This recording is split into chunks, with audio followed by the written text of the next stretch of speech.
కోట శ్రీనివాసరావు లాంటి యాక్టర్ మళ్ళీ మనకి తెలుగు మన టాలీవుడ్కి రావడం దొరకడం కూడా నిజంగానే అంత మంచి యాక్టర్. ఎందుకంటే ఏదైనా కామెడీ చేయగలడు, విలన్ చేయగలడు, సరేనా, అప్పుడే తింగరోడు కింద నటించగలడు, అప్పుడే తెలియని కూడా నటించగలడు. అసలు నాకు తెలిసి మల్టీ టాలెంటెడ్ అన్నమాట ఆయన, సరేనా. అంత గొప్ప నటుడు నిజంగానే మన తెలుగు ఇండస్ట్రీ కోల్పోవడం నిజంగా చాలా బాధాకరం. ఎందుకంటే అసలు ఆయన కామెడీ కానీ, సరే, విలనిజం కానీ అసలు మామూలుగా ఉండదు.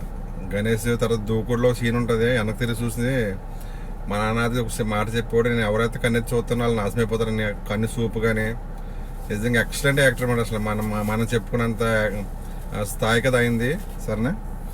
మనం చనిపోవడం నిజంగా చాలా బాధాకరం. చనిపోయే ముందు కూడా నాకు కొన్ని బాధ ఏంటంటే ఆయన కాళ్ళు మరీ ఏదో లబ్బర్ అదే మన సినిమాలు చూపిస్తారు కదా, మాగిపోయి ఆ టైప్ వచ్చేసింది నిజంగా. మరి ఎందుకు చేత మరి మొత్తం మీద నిజంగా చనిపోవడం అనేది చాలా బాధ. అసలు ఆయన యాక్టింగ్ కానీ కామెడీ అయితే అసలు కామెడీ కూడా చేయగలడు, విలనిజం అంటే విలనిజం చేయగలడు.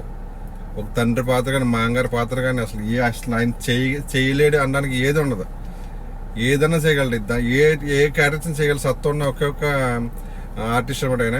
తన అంత పెద్ద మంచి ఆర్టిస్ట్ నిజంగా కోల్పోవడం చాలా బాధాకరం. నిజంగా పొద్దు నుంచి ఆయన కోసం చూస్తున్నాను, ఆయన కోసం చెప్తుంటే నిజంగా టీవీ ఛానల్ ఆయన యాక్టింగ్ కోసం చెప్తుంటే చాలా బాధ. కానీ ఇంకా న్యూస్ ఛానల్లో కూడా అంత భయంకరంగా చూపించట్లేదు ఆయన కోసం, ఇంకా చూపించాలి. ప్రతి న్యూస్ ఛానల్ కూడా ఆయన కోసం చూపించాలి. నాకు తెలిసి ఇవాళంతా ఆయన కోసం చెప్పాలి, నాకు అంత అనిపిస్తుంది మనసు. కానీ ఎక్కువ మనకి తెలుసు కదా, పాలిటిక్స్ ఎక్కువైపోయింది మన అందరిలోనే. పాలిటిక్స్ ఎక్కువైపోవడం వల్ల ఆయన కోసం సరిగ్గా చెప్పలేకపోతున్నారు, చూపించలేకపోతున్నారు. మన పాలిటిక్స్ బాగా ఎక్కువైపోయినాయి, సరే. అందుకనే పాపం కోట శ్రీనివాసరావుకి ఫిల్మ్లో అదే టాలీవుడ్లో దొరికినంత చోటు మన ఛానల్లో చూపించలేకపోతున్నారు స్టార్టింగ్గానే, సరేనా. ప్రతి ఛానల్ నాకు తెలిసి ప్రతి ఛానల్ ఈ రోజంతా ఆయన కోసం చెప్పాలి, లైవ్ పెట్టి మరి డిబేట్లు పెట్టి కూడా.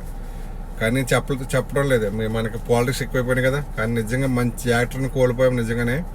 నాకు తెలిసి ఆయన ఏ కార్యక్రమం చేయగలరు అసలు, ఏది ఒకటే రెండని కాదు, ఏదో తండ్రి కానీ, మాంగారు కానీ, అన్నయ్య కానీ, తమ్ముడు కానీ, వీళ్ళనైతే మనం చెప్పక్కర్లేదు, మాటలతో భయపెడతాడు. కామెడీ కానీ, సరేనా. ఇంకా అల్లుడు గారి సినిమా అయితే అది మరీ దారుణం. అల్లుడు గారా మామగారి సినిమా అయితే బాబు మోహన్ గారితోనే.